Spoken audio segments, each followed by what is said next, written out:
kwako ni umutungo wimukana utashira muri nta wambura umugisha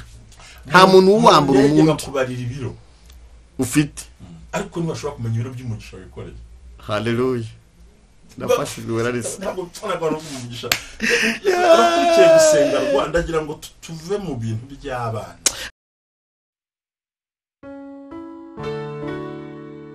Oh haleluya Yesu mana tuje imbere yawe tuje kuvuga imirimo yawe ukora tuje kuvuga intego Shuti za gusengarwa abadukurikiye bari mu gihugu cyacu abadukurikiye bari ku migabane itandukanye y'isi twongeye kubaha ikaze n'icyumweru cy'amasengesho cya gatatu turi ku ijambo kurema no kuremerwa. Uyu munsi tugiye kuba kurema twavuze ko nta kintu Imana yakora umuntu adafite sample. Twavuze ko umuntu ashobora gutungwa n'imirimo y'amaboko ye. Aho twaganiriye ndabyibuka ngo umukiranutsi wanjye azabeshwaho umukiranutsi azagubwa neza muvuge ko abakiranutsi bazagubwa neza kuko bazatungwa n'imirimo y'amaboko. Twabonye ko gukiranuka ntukore n'ikibazo twanasanze uratwishije unyungura ikintu gikomeye cyane. Menya neza ko umuntu uri mu rugo udasaba akazi uwo yarashubijwe ntabarwamo ba ariko tubwira ko umuntu uri ku ndege umuntu ushakisha akazi nyine uwo niwe mushomeri ariko wicaye rega Bibiliya isobanura neza yanabwiye witwa yaravuze ngo nzabaho umugisha ku byo muzagerageza gukora. Pawulo aravuga ati yewe ndoda amahema kugira ngo nanjye mbone uko mfasha abandi. Yongera cyatesa n'ugi ngo ntimukabe bakazitereyemo ngo n'inzererezi zadutse ngo zanze gukora ngo udakora ntakarye. Inshuti rero abadukurikiye nguhaye ikaze ndabizi ko abantu bari kudukurikira bari hanze y'igihugu ni benshi. Hari abari muri Amerika, hari abari mu Bubiligi, hari abari mu Faransa, impande zose z'isi abantu baradukurikira. Mushumba tugiye gusenga ntago nzi ibyo atuteguriye umunsi. Turacyari kuri ya topic ko twashoje ushize tuvuga ngo abantu bareke kurebera umuntu mu isura mu gihagararo mu gisekuru muri karitsiye mu idini bareshya no kwasa, ahubwo tumenye ko hari indi sura tutamuzi icyo bita Imana yamuvuze icyo rero bigaragaza uwo ari we ariko mu minsi izaza uhita ubona uwo ari we none. Amen. Kuko ubwiza bw'Imana ibyo yakuvuzeho bigenda biza. Uyu munsi ntago wabimbonaho mu myaka 20 bari kubimbonaho wapi ariko bigenda biza. Tubona ko rero hari igihe umusore yitesha umukobwa yitesha umusore ngo nuko ngo nta kintu afite kandi umusore mu masezerano hari amamodoka n'utumodoka yamubenga akicuza. Hakaba n'undi musore nawe urebera umukobwa mu isura ye kuko umukobwa ni umunyamugisha nubwo atavuka ari umugisha. Ikindi hakaba umuntu usuzugura akazi atatagira ungaye. Niyo miryango nayo bibamo irahari turabyemera. Hakaba umuntu usuzugura akazi yagasuzugura akazamusuzuguza. Undi yarumva mu Kinyarwanda ukomeye ndavuga ibiri ariko ntuseke gake. Wambera banga agati kazagutokoza hagutegera mu nzira. Agati kazagutokoza hagutegera mu nzira ubwo kasobanura ngo iki? Hari ibyo bikurindiriye imbere byanga byakunda birakurindiriye byabigutegereje akandi ka kabiri. Agati kazagusiga umwanda ukazaniye kwicaraho inkubirane begumugane wosubiremo biriya nisiki bakora agati kazagusiga umwanda ukazaniye ukicarira inkubirane uwo nguwo kabisa urakomeye. No kuvuga ngo ibyo ukora utabanze gushishoza birakugarukira. Nibyo wari wajya kumena ivungu urebe utari gikerekezo hari igihe rimena rikaguma amaso. Ni nk'uwo nguwo rero ntabwo mu byo nshatse kuvuga uko udakora uko udakizwa uko wigira akazitereyemo uko ugenda uvanga ibintu uko ugenda uzahura n'ibigutokoza bikwiruka inyuma. Urakoze cyane. Kandi niba hari ikintu kibi dukwiye kwirinda abakozi b'Imana ni ijambo iyo bimenye. Ubundi iyo bimenye ni ikimenyetso cyo gutsindwa, ugatsindwa aho wavuye, ugatsindirwa aho uri, ugatsindirwa n'aho uzaje. Imana igumugisha. Mukozi w'Imana ari hano ngo Imana imukoreshe twigishe ajye mu mwuka ndetse no mu ijambo ry'Imana hose, cyane ko Imana yabimukoreye byose. Buriya rero hari ibintu iyo ndi kumwe nabifasha. Iyo nicanye nawe mbazi ko nicanye n'umunyamategeko. Cyo ni kimwe. Nkaba nicaranye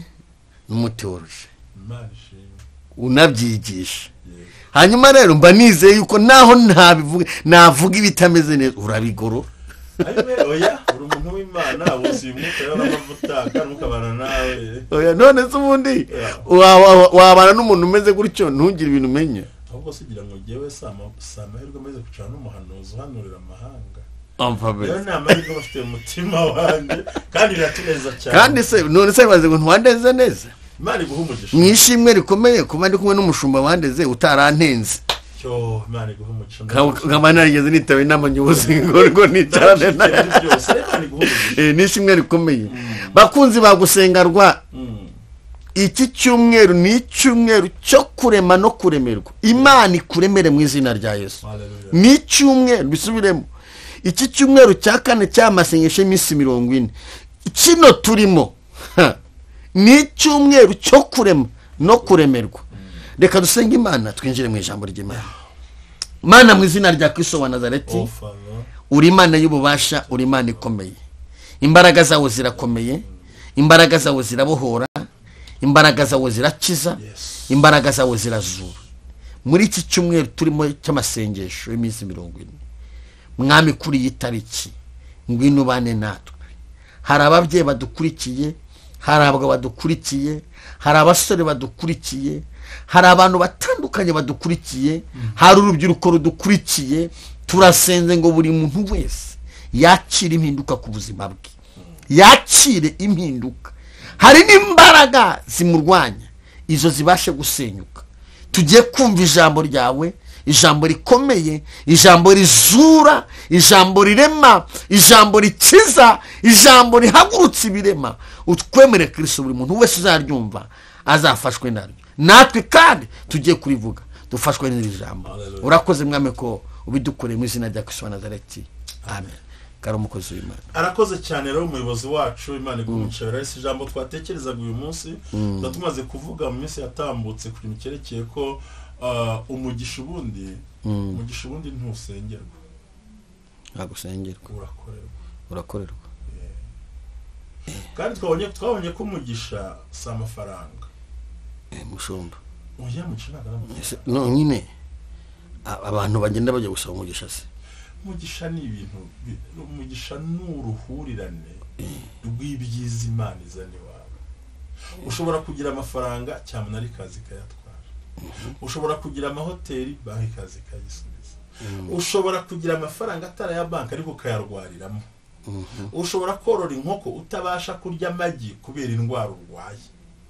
Ushobora korora inka ukabutangwa akavuguto n'ishyushyu kubera ko mwagumuje amata. Ushobora kugira imodoka ukayitwara nk'umuba w'ibinini. Hari ibyo ariko ari ijambo nagusubiza inyuma. Oya nshaka gusubiza. Icyo bita umugisha n'uruhurirane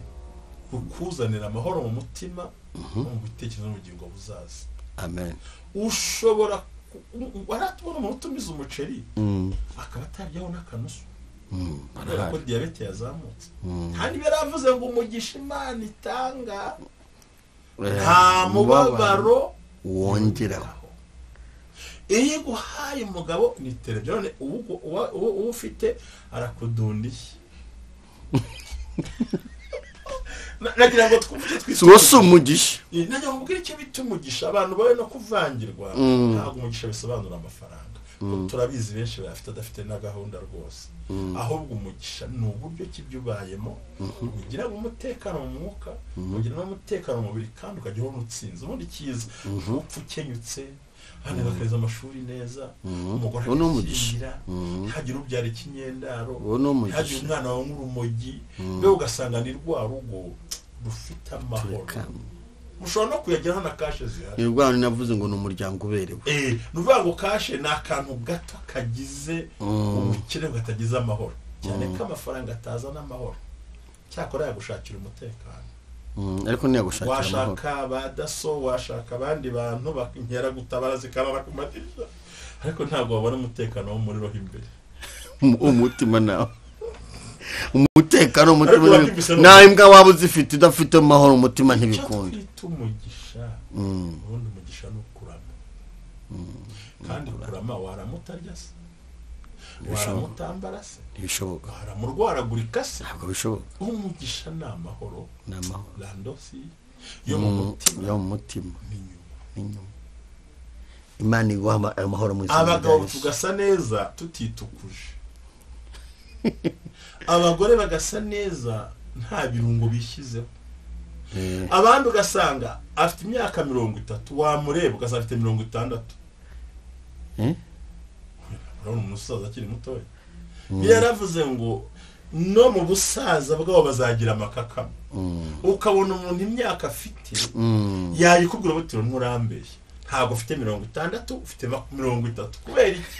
ufite amahoro ni amahoro ni wamugisha urataha mu rugo rukakwakira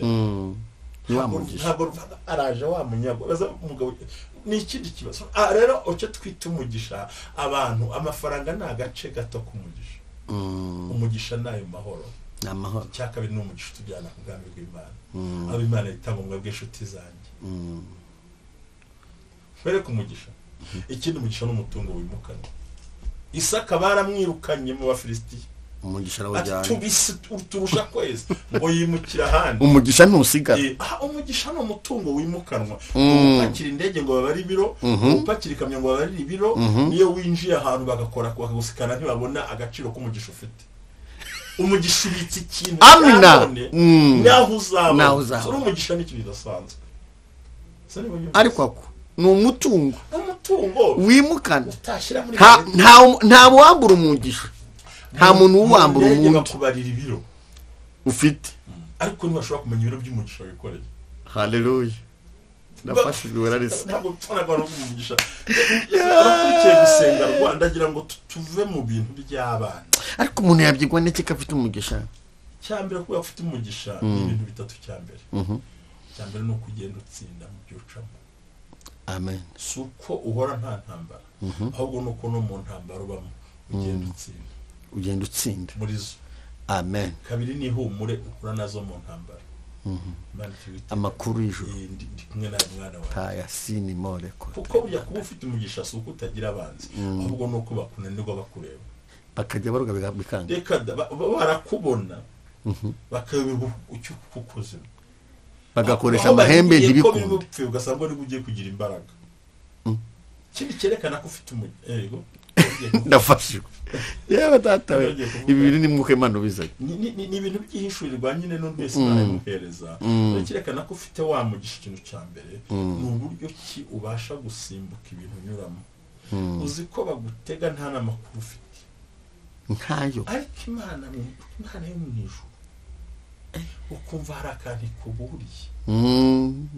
nanditse kuri stati mu gitondo ngo ni akantu kanjemo gutya niryamiye ndandika ngo inshuti zawe uzigiza hafi ngo ariko abanzi bawe ujye ubashyira hafi cyane kugira ngo ugenzure ibikorwa byabo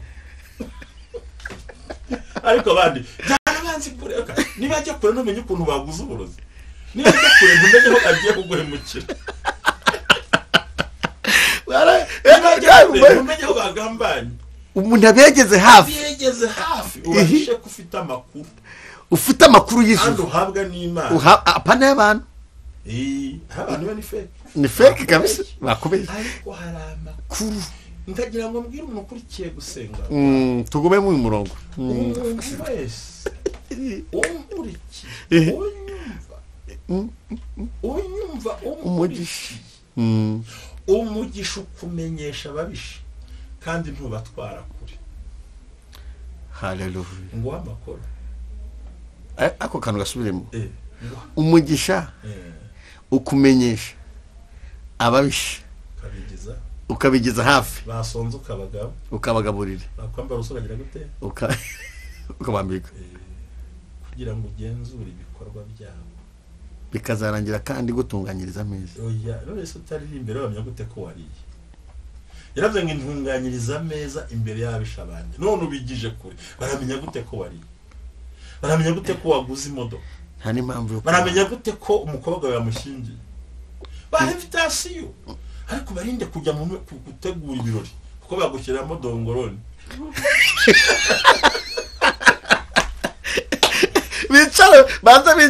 bicare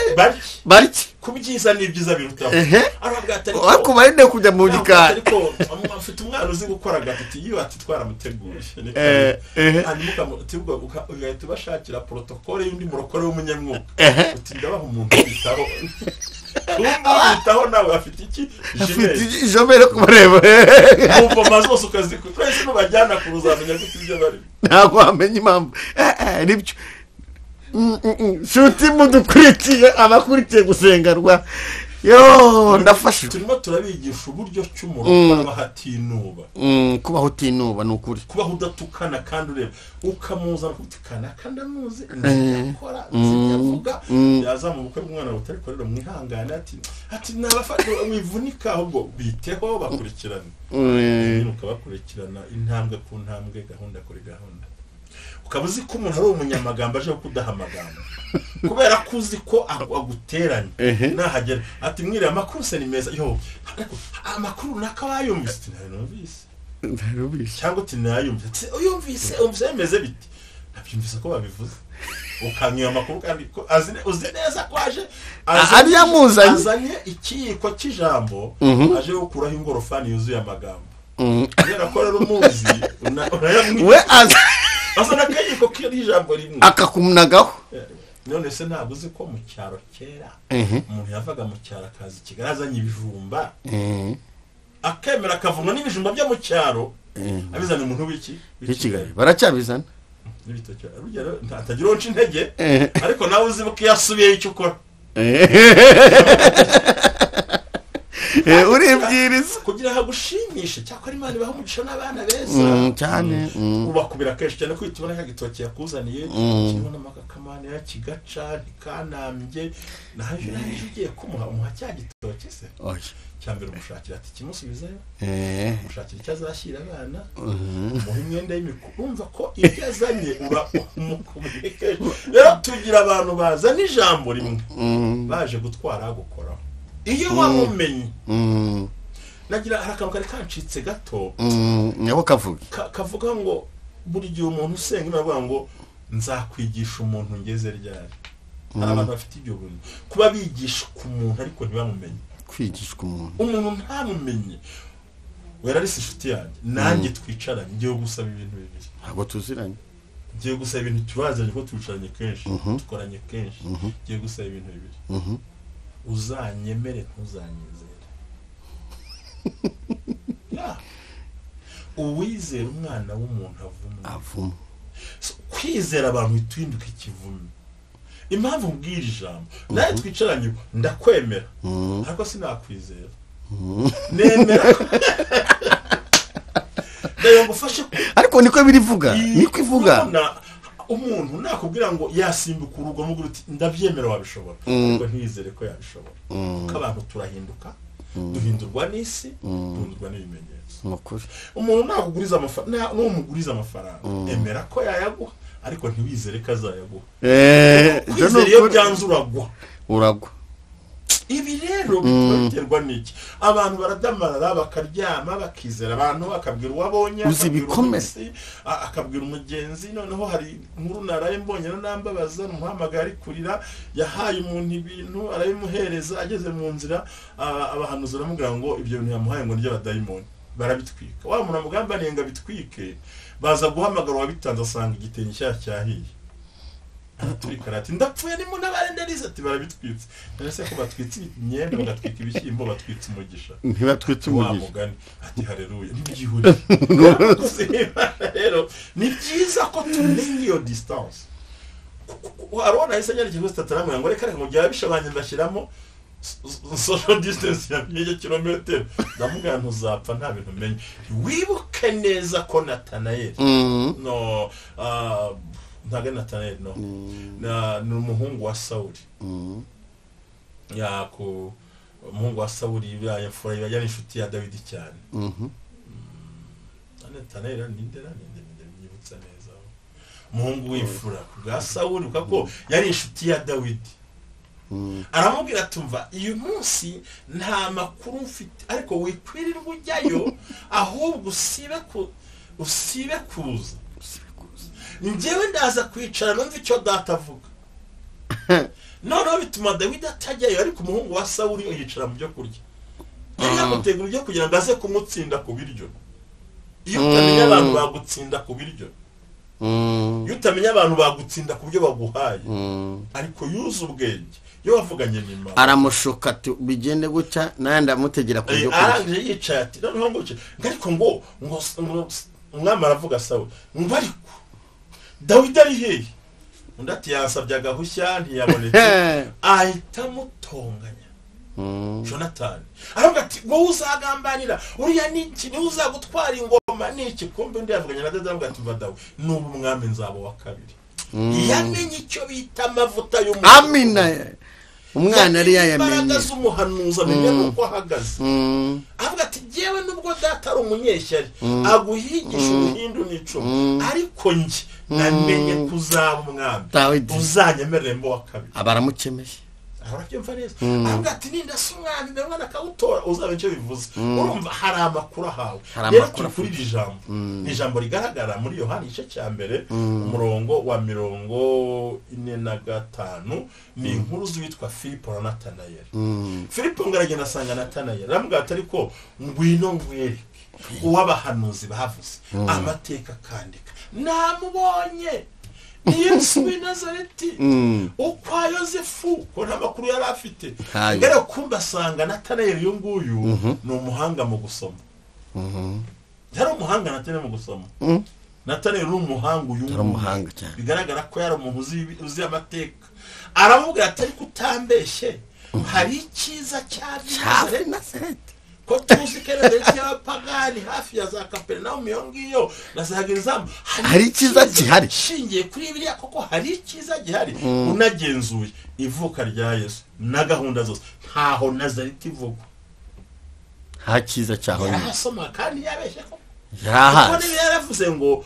yerekanye neza ko Yesu azavukira i Betelehemu uyu munsi ni Palestine aho bavuze Nazareti wari ashingiye kwiyerekwa ashingiye ku buhanuzi yumva nta cyiza na kimwe cyakomoka aho hantu ariko avuga ati ngwino urebe gusa iri jambo turivuga iki wese kimwe ati nakubonye ubwo wari munsi y'igiti cy'umutini nakurebaga igiti giteye binini cyane yari yicari ntari nakemura sinshaka kubivuga ngo bimwize ngo wijejwe nuko akoze byo gusa urumva iri jambo tugiye kuryifashisha twerekana atari byiza habe namba gusuzugura umuntu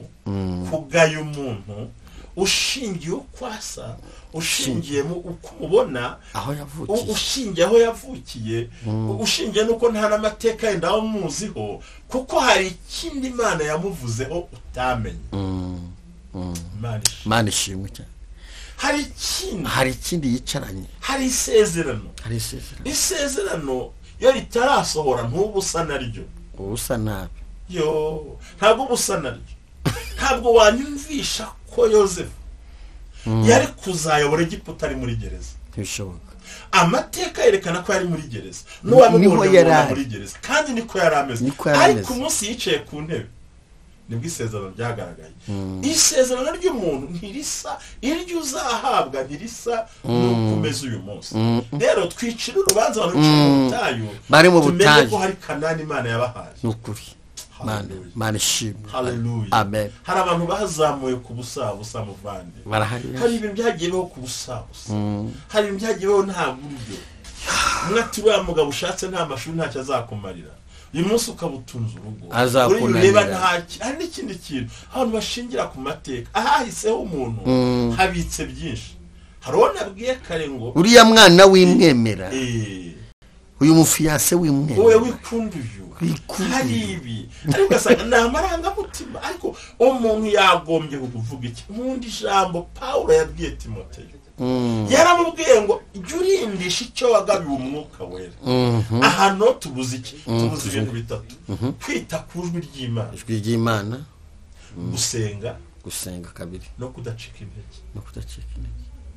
ukavuga uti nzi iyo twavuganye nayo nzi yampamagaye kuko buriya ugusuzugura ukunenga ukugaya akenshi ashingira kuki ashingira uko arimo kureba uwo mwanya ntabwo yabasha kumenya amakuru ufite werarisi wari uragiye ingurube ntiwamubona ari muri studio ntabwo byashoboka nanjye ndimo notse ibigori hari i Kanombe 50 mutambukire kwishima uyu munsi ntiyabona ko narimo notse ibigori uwakubona ukodesha ntazi ko mu mutima ubitse inzu ubundi twebwe dutwita inda z'amasezerano